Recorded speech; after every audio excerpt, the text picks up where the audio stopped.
Ah tiens, il y a une bonne nouvelle. Le Cameroun, après avoir remporté 2 fois le titre de champion du monde de la corruption et même a failli faire un triplé,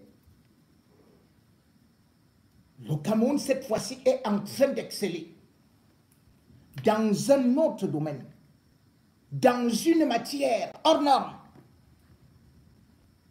Le pays de Paul Biya, oui, vient une fois de plus de remporter un nouveau trophée dans sa catégorie où il est sans concurrent. Et ce sport-là s'appelle la Femania. Les femmes camerounais sont à l'honneur, puisqu'on parle d'eux à travers la planète Terre et particulièrement en Allemagne. Mais pas que. Le féminin camerounais, puisque d'ailleurs c'est un mot qu'on va bientôt mettre dans notre vocabulaire de la langue française, c'est pas moi qui le dis, mais c'est l'Académie française. On étudie déjà ça dans des livres. On a déjà même écrit des thèses sur la Femania. La Femania, c'est un domaine de prédilection de l'État du Cameroun sous Paul Biya. Oui, sous Paul Biya. N'avez-vous pas vu que c'est le président camerounais lui-même, lors du discours de la jeunesse, le 10 janvier 2025, il s'était targué de nous présenter le modèle de la société, l'exemple que tous les Camerounais devaient copier, parce qu'il était l'homme qui vendait du vent, qui multipliait de l'argent, et surtout du plantain qu'il n'avait jamais cultivé, qui avait des laboratoires, qui étaient soit à la planète Mars, soit sur l'océan, soit sur le stade Paul Biya. Ah oui, le Cameroun est aussi le seul pays à avoir l'hôtel 5 étoiles, que dis-je, 7 étoiles, que dis-je, 14 étoiles, sous le stade Olembe. Pourquoi donc on ne fêterait pas la Femania? Tony Obam a donc été présenté par le régime Biya comme un grand champion. Champion de l'agriculture, champion des bananes, champion des plantains, mûrs ou non mûrs. Sauf que c'est la nièce de Biya qui est venue plus tard nous dire que les gars, ce qu'on est en train de vous dire là, mon père là est en train de vous mentir. Il a été frappé. Tony Obam n'a rien. Tony Obam n'est rien. Et c'est là donc qu'on a commencé à dire que mais, ce type de Tony Obam, il sort donc d'où? On a donc commencé à chercher les champs. On a commencé à chercher ce qu'il pouvait faire d'extraordinaire. Mais on n'a pas pu trouver. Qu'à cela ne tienne, la famille étant très solidaire, on est venu nous dire qu'on était tout simplement jaloux de Tony Obam. Ah oui, on était jaloux de Tony Obam. Parce que le gars était connu à travers le monde entier. La preuve, c'était les joueurs brésiliens. Vinicius Junior. Pour être rapide, pour être bon, il mange le plantain Tony Obam. On nous a dit que quand vous regardez, par exemple, au Nigeria, les Nigérians ne mangent plus rien d'autre que le planteur Tony Obam. Alors Tony Obam devait venir montrer là où son père lui-même vient souvent à Paris. Il devait donc montrer ses capacités. C'est le salon de l'agriculture à Paris où tous les pays sont invités. Le Cameroun a été invité. La Côte d'Ivoire a été invitée. Le Sénégal, tous ces pays francophones ont été invités. Avec des stands. Le Cameroun a même réservé un stand où on allait voir ce que Tony Obam sait produire. Grégoire Ouna nous a dit, vous allez voir un plantain de Tony Obam, ça part d'ici jusqu'ici. On a dit, le père, c'est bon. Il dit que juste, mais on attendait donc. Sauf que nous sommes partis à Paris, au salon de l'agriculture. On a cherché Tony Obam. On n'a pas vu Tony Obam. Aucun droit de plantain. On apprend subitement que Tony Obam et Paul Biya vendent déjà le poulet à Kribi. Au salon de l'agriculture, Tony Obam, tu ne viens pas. Là où tout le monde voulait voir alors tes gros morceaux de poulet avec... Mais, donc, le plantain de 500 milliards là, c'est déjà transformé en quoi? En poulet. Pendant que les autres pays sont donc en train d'exposer au salon de l'agriculture à Paris, Tony Obam qui a été financé par l'État du Cameroun, qui a fait venir les Brésiliens pour venir nous dire, nous témoigner que le meilleur plantain du monde, c'est celui qui vient des champs, des plantations de Tony Obam. Mesdames et messieurs, la fémania au sommet de l'État, c'est ça bien. Voici donc Tony Obam qui vend déjà les poulets à Kribi pendant que le stand du Cameroun est vide au salon de l'agriculture. Regardez ces deux reportages et on revient. C'est une véritable révolution dans le marché du poulet à Kribi. Ces poulets, fruits du concept ceinture agro-pastorale autour de la ville industrielle-portuaire de Kribi, transforment le rêve en réalité. «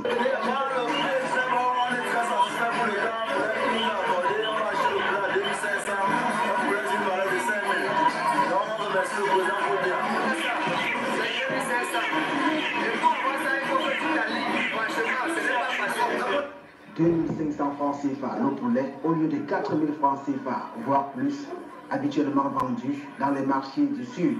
Une véritable aubaine pour les ménages et une satisfaction pour le jeune capitaine d'industries agricoles.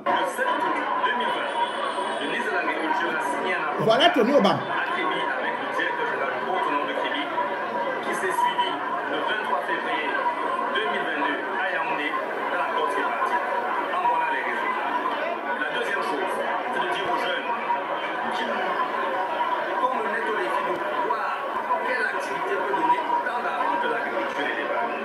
Ces poulets proviennent du centre d'incubation de Mbébé dans le département de l'Océan, un centre qui vient de recevoir un coup d'accélération sous le nom de baptême Centre de référence internationale d'Île Canem. La sortie des fonds baptismaux s'est déroulée en présence du prophète de l'Océan. Une fois de plus, remercier M. Bill pour le choix porté sur notre centre d'incubation, vivre dans la coopération entre le Cameroun et les États-Unis. Le concept ceinture agro-pastorale autour de la ville industrielle-portuaire de Kribi qui se met en branle se veut un catalyseur de développement socio-économique au moment où cette cité balnéaire connaît un essor considérable d'investissement, se positionnant comme un véritable pôle de développement international. Voici le stand du Cameroun à cette 61e édition du Salon international de l'agriculture de Paris. Une scène pour le moins surprenante, aucune trace des produits agricoles du terroir camerounais. Mais le grand portrait du président de la République est dressé et observe les visiteurs et rappelle que nous sommes dans une année électorale. Le stand est pratiquement vide. Ces dames de nationalité malienne que nous avons trouvées sur place disent être en partenariat avec une association camerounaise. Aucune trace d'un membre de la délégation. Selon une source proche du dossier, les membres de la délégation du Cameroun n'auraient pas obtenu le visa pour le déplacement en France. Une image qui contraste fortement avec celle des autres nations africaines comme la Côte d'Ivoire, qui a su mettre en avant son agriculture, sa faune et sa flore avec un dispositif spectaculaire. Le pavillon ivoirien fait sensation, des étals bien garnis, une présentation soignée des produits du pays, cacao, ananas, manioc et surtout la transformation de la banane plantain connue sous le nom d'aloco. C'est l'aloco découpée et surgelée. Elle n'est pas pré-cuite. Pour la cuisson, vous déchirez, vous le mettez directement à l'huile, juste 7 minutes et c'est bon. Et aussi, on produit des créations comme la menthe séchée ou le chocolat enrobé au chocolat. On vend en local dans les sachets de 100 grammes et également en vrac à l'international en Suisse. Normalement, la noix de cajou, elle est produite au nord de la Côte d'Ivoire. Donc, Korogo, Katiola, les pays, voilà, vous voyez un peu les régions un peu secs. Donc c'est là-bas qu'est produite la noix de cajou. Maintenant, elle est transformée dans le sud. Alors que la Côte d'Ivoire a su tirer parti de cette vitrine internationale, la participation du Cameroun interroge. Un manque de préparation, un défaut de coordination ou une manque de vision de la politique agricole du régime de Yaoundé depuis 42 ans.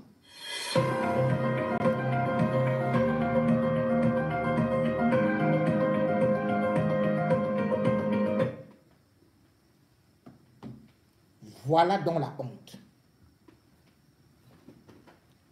On a fait dire, Paul Biya nous a fait croire que Tony Obama était le plus grand agriculteur d'Afrique, du Cameroun.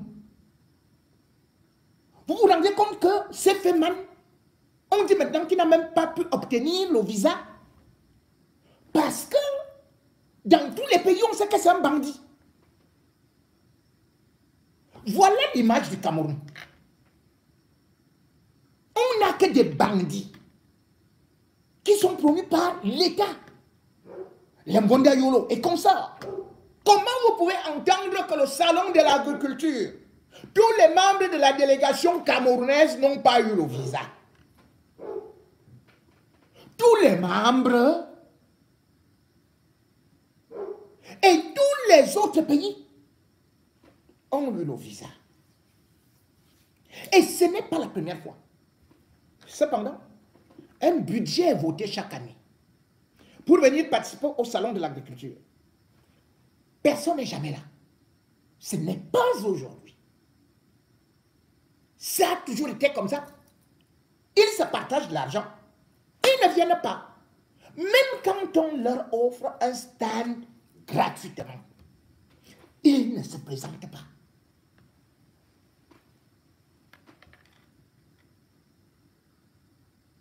Mais vous vous rendez compte? Une escroquerie de cette envergure-là, vantée par le chef d'État camerounais à la jeunesse.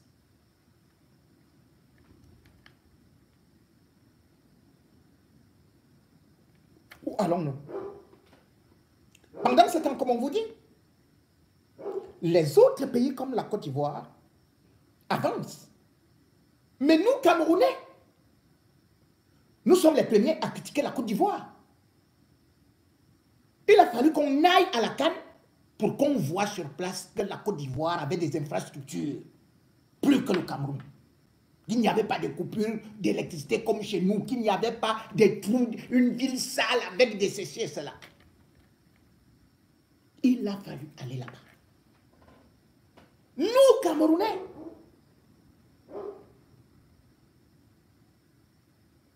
qui donnons des leçons à tout le monde. Aujourd'hui, on se classe dans quelle catégorie? Comme un État voyou.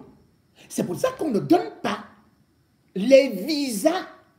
Parce qu'on sait que quand on vient, parfois même on n'est même pas sûr du nom, ou bien même ils vont rentrer, ou on ne sait même pas. On prend des gens qui n'ont même jamais fait l'agriculture. Allez, on les met dans les délégations. Ils s'en vont.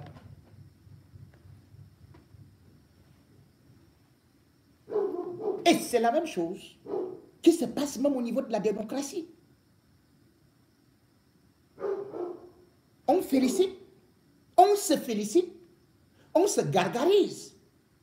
Oh, vraiment, Paul Biya a porté la démocratie, il a fait ceci, il a fait cela. Mais en réalité, le Cameroun ne fait que régresser. Le Cameroun ne fait que se claquemurer. On se retrouve avec le plus vieux chef d'État du monde, avec le plus vieux policier du monde, avec le plus vieux président de la Cour suprême du monde, avec le plus vieux président du Sénat du monde, avec le plus vieux président de l'Assemblée nationale du monde.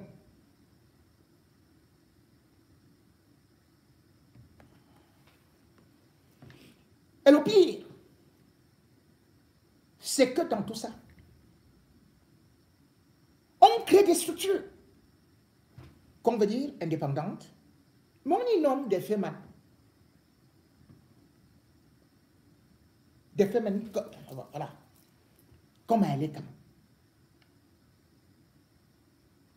Même les journalistes, des femmes. Vous voyez un bandit au quartier, il se lève, il prend le sac, il commence à produire de la presse. Tout ça là parce qu'il veut vendre et travailler pour le régime des voyous. Dire qu'ils sont très bons. Ça fait que la presse camerounaise, aujourd'hui, est aussi dirigée par des femmes. Des femmes. La preuve, le plus grand groupe média du Cameroun, comme on disait, appartenait à qui? À quelqu'un qu'on appelle Zomlo, des Zomlo. Un autre féman, un brigand, qui aujourd'hui repose à Konengi. Combien d'argent a-t-il pris? On le présentait aussi à la CRTV. On le présentait à Canal, à Vision 4. Tout le monde se mettait à genoux devant lui. Il allait à la présidence, s'asseoir là où sont les invités d'honneur. On l'a même présenté à l'université de Yaoundé, c'est-à-dire que Famondongo a pris à Mugobelinga. Donc personne ne sait là où il a eu le CPE. Pour aller maintenant exposer dans l'université de Ngouaekele. Et par la suite, on a même voulu faire que toute une promotion au Cameroun porte son nom. Promotion Feman des journalistes. À Mugobelinga. Voilà là où nous en sommes. C'est Paul Biya qui organise la Fémania. La Fémania d'État. Il vous l'a prouvé avec Tony Obama. Il vous l'a prouvé avec Amogo Belinga. Avec les Mondiaux, regardez tous ceux qui sont là.